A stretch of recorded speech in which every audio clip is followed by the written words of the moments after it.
Les vraies voix Sud Radio, 17h-19h, Jean-Marie Bordry.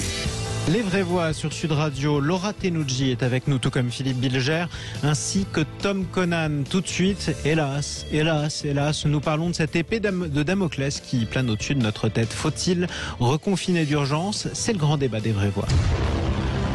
Nous sommes en guerre. Bonjour, la présence des variants du coronavirus inquiète les autorités sanitaires, des variants qui se diffusent à vitesse grand V, notamment en Île-de-France.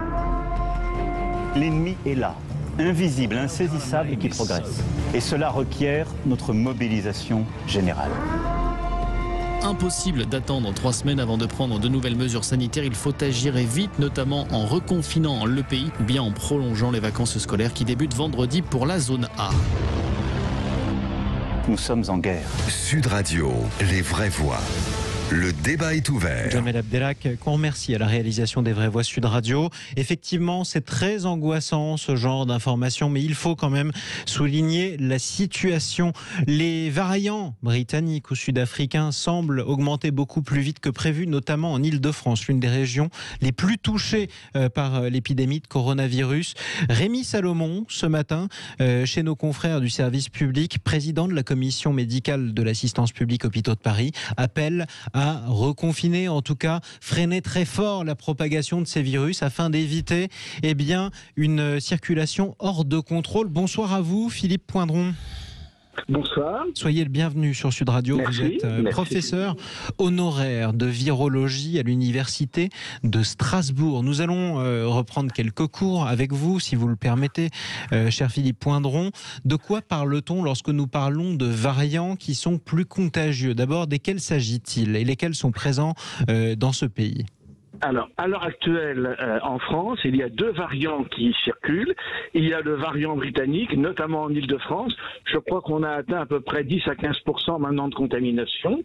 Et puis, il y a le variant sud-africain qui a été importé et qui commence également à se développer.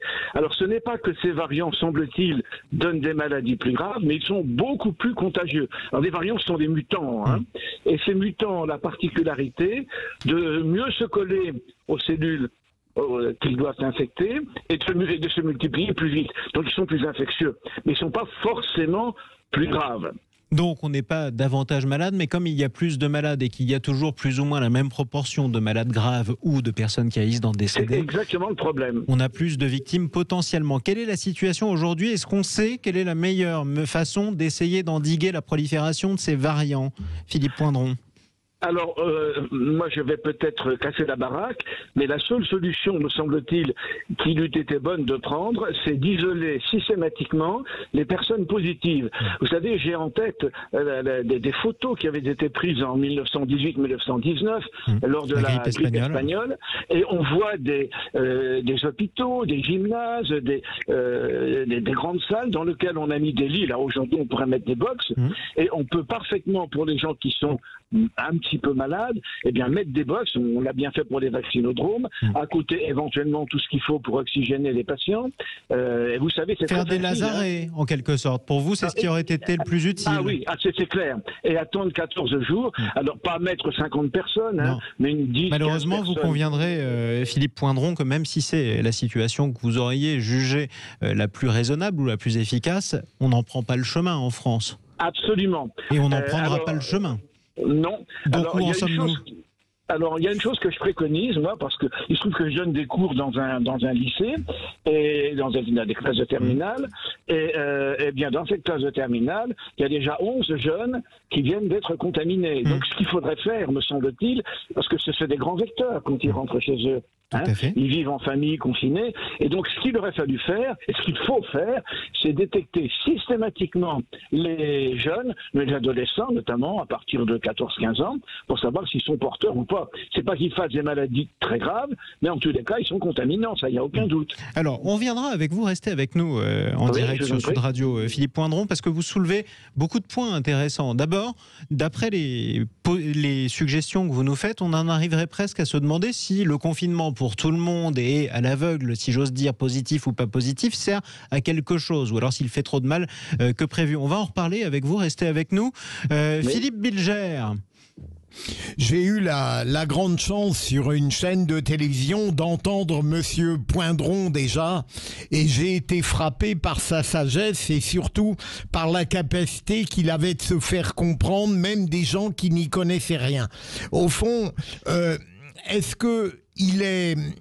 La grande difficulté, est-ce qu'elle n'a pas été de la part du gouvernement, vous l'évoquez un petit peu, de ne pas faire le partage immédiat et radical entre les personnes âgées, les personnes vulnérables et la masse des citoyens qui risquaient moins qu'elles? Philippe Poindron. Alors, oui, je pense qu'en réalité, les gens qui sont capables de transmettre le virus, ce sont donc les jeunes, tel que je l'ai dit, et c'est aussi les gens qui se regroupent dans des entreprises, dans des milieux relativement fermés, mal aérés, et moi j'aurais eu tendance à vacciner ou à protéger plutôt ces gens-là. Et puis bien entendu, à protéger et à vacciner toutes les personnes, alors absolument radicalement, toutes les personnes qui étaient amenées à soigner des gens ou à approcher des gens qui sont dans les EHPAD. Mais il est bien évident que s'attaquer seulement aux personnes âgées dont l'espérance de vie, malgré tout, est quand même relativement faible, c'était pas forcément le premier choix que j'aurais fait. Mais enfin bon, mais par contre, protéger le personnel soignant, les médecins, ça c'est clair, les kinés, les infirmières, les aides-soignantes, ça c'était évident. Pour être sûr de pouvoir continuer à prendre en charge l'afflux de malades. Nous sommes sur Sud Radio, parlons vrai, cher Philippe Poindron, les restrictions sanitaires, on les connaît aujourd'hui. On n'a pas le droit de sortir de chez soi à partir de 18h. Ça vaut pour tout le monde, positif ou pas positif, symptomatique ou pas symptomatique. De toute façon, après 18h, tout le monde est à la même enseigne. Est-ce que ça sert à quelque chose ? Alors là, je vais aussi peut-être mettre les pieds dans le plat. Quand vous mettez le même nombre de personnes sur un espace de temps plus réduit, il est évident que vous allez avoir plus de personnes par heure que si vous étendez les heures d'ouverture. Donc je ne suis pas sûr que cette mesure à 18h, de couvre-feu à 18h, soit la plus efficace. Qu'il faille un couvre-feu, ça je trouve ça raisonnable, mais peut-être aurait-il fallu tenir compte du fait des gens qui travaillent et qui font des courses en général le soir quand ils quittent leur travail. Donc qu'est-ce qui se passe là?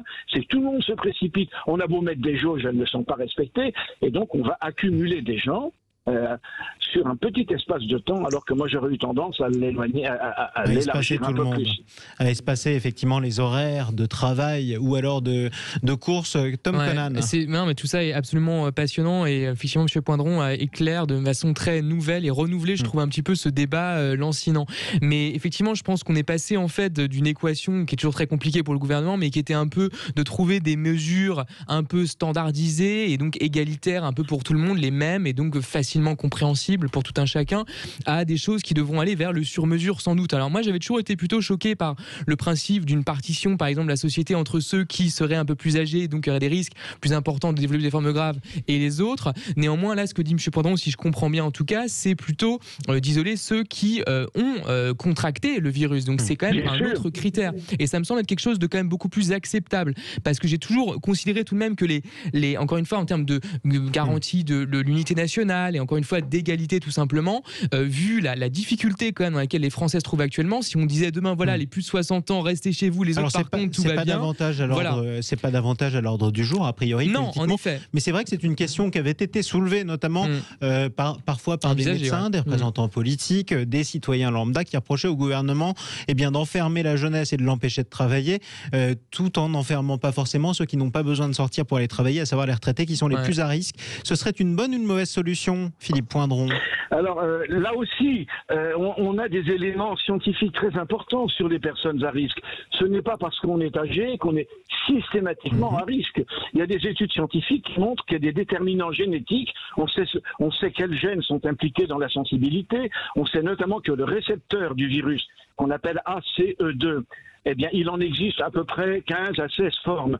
Et selon la forme sous laquelle existe ce récepteur, on est plus ou moins sensible. Donc ça, c'était des choses que l'on pouvait tester. Et il n'y a pas de problème. Et il y a deux autres choses qu'il faut savoir, c'est que les gens qui sont très sensibles, qui font des formes graves, développent des auto-anticorps contre l'interféron, ça c'est très curieux. On peut le détecter, ça.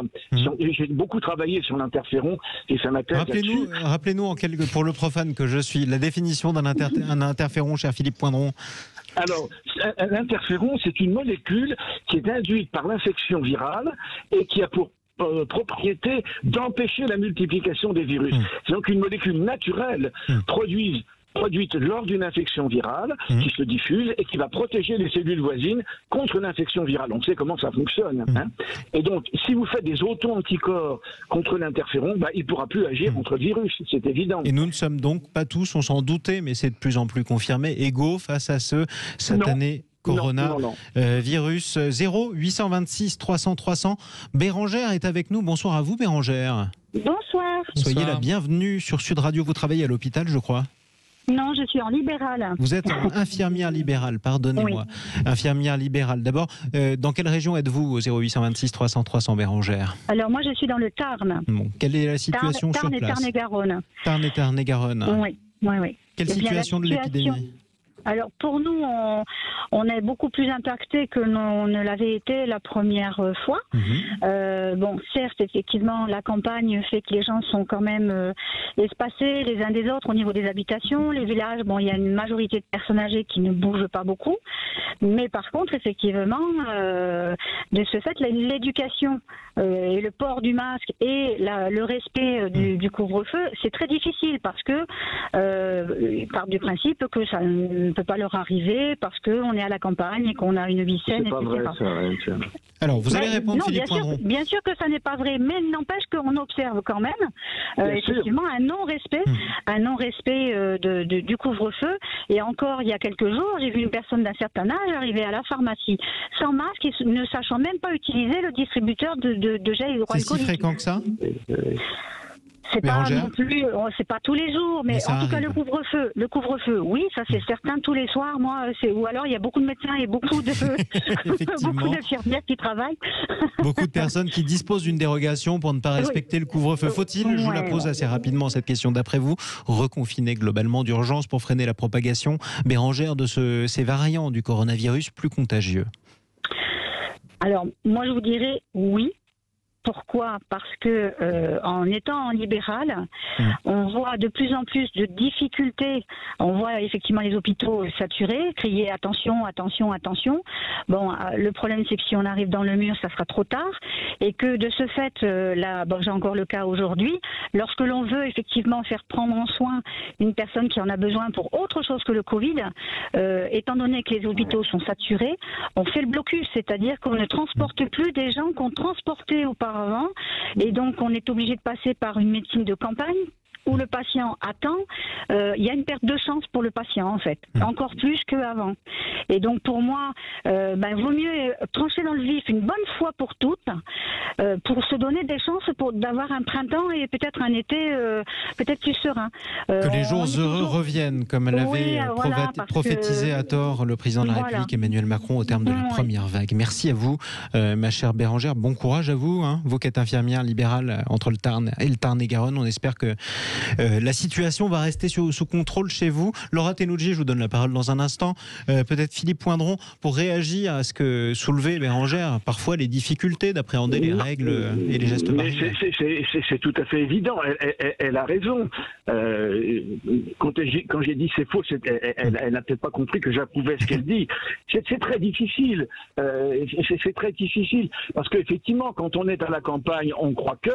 Mais non, il faut savoir comment le virus... en fait, contamine les gens. En fait, quand on est malade, quand on est infectieux, on projette soit des postillons, soit quand on tousse, des aérosols. Ces aérosols vont se déposer sur des objets, sur le sol peut-être, mais sur des objets, et la contamination se fait par manuportage. C'est quand on touche un objet contaminé, après qu'on va toucher son masque, c'est comme ça qu'on se contamine. Alors, ces gestes barrières, moi j'y crois beaucoup, à condition qu'on éduque les gens, qu'on leur apprenne à porter convenablement un masque sur le nez, sur la bouche, un masque qui soit bien filtrant, et qu'on leur apprenne effectivement s'ils toussent à tousser dans leurs bras. Mais ça fait partie des choses qu'on avait expliquées dès le début de l'épidémie. Je vais vous redonner la parole dans un instant. Laura Tenoudji. Oui, je trouve que c'est là on est en train de dire, et j'écoute avec attention tout ce qui est dit là concernant le variant, tout ce qu'on peut faire. Est-ce qu'il faut plutôt cibler certaines personnes plutôt que d'autres, parce que j'entendais ce qui a été dit sur les personnes âgées. Après, c'est très dur de se dire on va prioriser les uns plutôt que les autres. Concernant le 18h, par rapport à l'auditrice qui nous a parlé, elle a entièrement raison sur une chose, c'est qu'à 17h30, tout le monde part, ou entre 17h et 18h, il y a des bouchons dans toutes les grandes villes. Il y a des bouchons dans toutes les grandes villes. Les gens sont en masse. Moi, ce week-end, j'étais à Paris, je suis passée au Bois de Boulogne. J'avais l'impression qu'il y avait le marathon alors qu'il pleuvait. Les gens avaient besoin de sortir. Et comme on est restreint, qu'ils ne peuvent pas courir après 18h, pour tous ceux qui couraient et qui travaillaient, qui travaillent toujours et qui allaient courir après. Ils vont tous courir en même temps à la même heure. Ils vont tous en même temps. Est-ce que tous ces postillons, c'est positif? Je ne suis pas sûre. Donc, par rapport à 18h et le fait que tout le monde s'amasse, c'est vraiment quelque chose, moi, je trouve, d'assez néfaste. Et est-ce qu'il faut, parce que vous parlez des écoles, et vous dites que vous n'allez pas faire des heureux, à part, je pense, certains écoliers qui adorent faire l'école buissonnière. Ça arrive à beaucoup d'écoliers, on peut le reconnaître quand même. On est tous passés par là, Laura. Ah, mais je suis tout à fait d'accord. Et mon fils me demande tous les jours si il va être confiné et s'il va pouvoir faire l'école à distance. Donc, mais c'est vrai que c'est un signal qui est assez lourd pour ceux qui travaillent, qui ont des enfants. On l'a vécu en mars. C'est très, très compliqué de gérer ça, de gérer le travail plus ses enfants. Donc, effectivement, plus on peut retarder. Maintenant, effectivement, j'ai écouté notre infectiologue. C'est vrai que si peut-être confiner les lycéens, et pas tous les enfants, puisque visiblement, c'est pas justement confiner les uniquement les écoliers. Voilà. Confiner les adolescents qui pourraient se prendre en main et à peu près surveiller sans faire trop de bêtises tout seul à la maison. Exactement, ça serait peut-être la solution. Et permettre aux parents de continuer à travailler pendant ce temps-là. C'est aussi ce qui intéresse beaucoup de Français, ce qui intéresse le gouvernement. C'est pour ça que leur confinement et la fermeture des écoles sont repoussés. Philippe Poindron, qui êtes avec nous, est-ce qu'on a encore une chance d'éviter ce dans quoi nous ne sommes pas encore aujourd'hui, c'est-à-dire un scénario à l'anglaise, si j'ose dire? La Grande-Bretagne qui est confinée très durement depuis les fêtes de Noël et de fin d'année et qui a passé des journées avec 1600, 1800 morts par jour. Situation qu'on n'a même pas connue nous en France pendant la première vague, et pourtant Dieu sait si elle était dure. Les Britanniques ont plus de 106 000 morts aujourd'hui depuis le début de l'épidémie. Est-ce qu'il va nous arriver la même chose dans 2 ou 3 semaines? Ça, c'est difficile. Je dirais qu'on ne peut pas faire de prévision. Ce qui m'étonne simplement, c'est que, mais ça doit quand même poser des questions, c'est qu'en Grande-Bretagne, on a vacciné relativement massivement. Je crois qu'à Liverpool, on a dû vacciner la totalité de la population. Ce serait intéressant de savoir si, dans cette population vaccinée, le variant recircule. Si le variant recircule, ça veut dire que le vaccin n'est pas très efficace. Il est moins face aux variants, oui, effectivement. Voilà, et il est vraisemblablement moins effectif, le vaccin. Et en Israël, où on a vacciné maintenant, je crois qu'on est à 50%, 60% de la population, l'épidémie n'est pas arrêtée. Donc, il est clair qu'il y a un échappement des variants à la vaccination. Je ne dis pas que la vaccination est mauvaise, mais elle n'est probablement pas aussi efficace contre les variants qu'on veut bien le dire. Voilà. Non, mais c'est tout à fait vrai là-dessus. Je trouve effectivement par rapport au discours qu'il y avait il y a quelques semaines, vous savez, au sujet des vaccins, qui attendaient, Pfizer était déjà annoncé, mais on n'était pas encore certain des effets que ça allait avoir sur la population réelle. Maintenant, on commence à avoir quelques éléments et on voit une bataille entre les différents labos, savoir c'est efficace ou pas pour tout le monde, à tel taux de pourcentage, la Russie, chacun y va évidemment de son modèle, et c'est très bien évidemment qu'il y ait aussi cette course dans le sens d'une éradication de cette maladie. Néanmoins, effectivement, il y a une grande déception et moi je la vois quand même de plus en plus présente parce qu'aujourd'hui c'est explicité et donc sans doute qu'on arrivera vers des mesures nécessairement de plus en plus radicales, et je pense que c'est un peu le problème actuellement, c'est que finalement on s'est dit qu'avec le vaccin on pourra éviter cela, mais à mon avis le gouvernement ne pourra pas y échapper. On verra. En tout cas, Philippe Bilger. Alors, moi, je voulais demander à Philippe Poindron quelque chose sur la méthode. Est-ce que vous n'avez pas l'impression que, après que le pouvoir politique a donné l'impression de reprendre la main sur le sanitaire, avec le président récemment, le sanitaire a l'air de vouloir reprendre le dessus? Que pensez-vous de cette lutte à face renversée en permanence? Oui, eh bien, je pense que vous avez parfaitement raison. Ce qu'il faut bien voir, c'est que la variable d'ajustement devant cette épidémie, c'est les capacités d'accueil des hôpitaux. C'est ça la variable d'ajustement. Si on avait un peu plus de lits de réanimation, un peu plus de personnel, qu'on a d'ailleurs diminué depuis des années, on ne serait peut-être pas dans cette situation. Et puis je redis ce que je dis, il y avait certainement des mesures alternatives, ces petits groupements dans des gymnases, dans des salles de sport, d'une dizaine de personnes, pas trop malades. Hein. Il y a quand même un médecin gynécologue qui a trouvé un moyen d'oxygéner les gens en utilisant des masques à pression partielle continue, c'est-à-dire qu'on porte pendant l'apnée du sommeil. Ça marche très bien pour oxygéner les gens. C'est tout simple. Pourquoi est-ce qu'on va chercher des respirateurs, des méthodes très compliquées? Il y a des solutions. J'ai du mal à comprendre. Il y a des solutions. On peut se rappeler aussi ce qui est arrivé en Italie pendant la première vague au plus fort de la crise, où des ingénieurs italiens se sont franchement distingués en recyclant un masque de plongée Decathlon pour en faire c'est le même esprit, pour en faire un respirateur. L'Italie a du talent, la France aussi, on a encore des solutions pourvu qu'on continue à en trouver, qu'on sorte de cette satanée épidémie. Merci à vous, en tout cas, d'être intervenu ce soir dans le grand débat des vraies voix. Philippe Poindron, professeur honoraire de virologie à l'Université de Strasbourg. Merci à vous. On vous posait cette question dans le grand débat des vraies voix. On parlait de ces variants britanniques ou sud-africains du coronavirus, les deux qui circulent le plus dans notre pays. Faut-il, pour les endiguer, reconfiner d'urgence? Vous avez voté et vous répondez non. 89% d'entre vous répondez non, pas de reconfinement d'urgence. Restez sur Sud Radio, les vraies voix reviennent dans un instant avec Esteban Ragna. Dans un instant, le clin d'œil des vraies voix qui vous montrera que la culture n'est pas morte. Non, et en plus ça vous permettra de faire une bonne action. À tout de suite.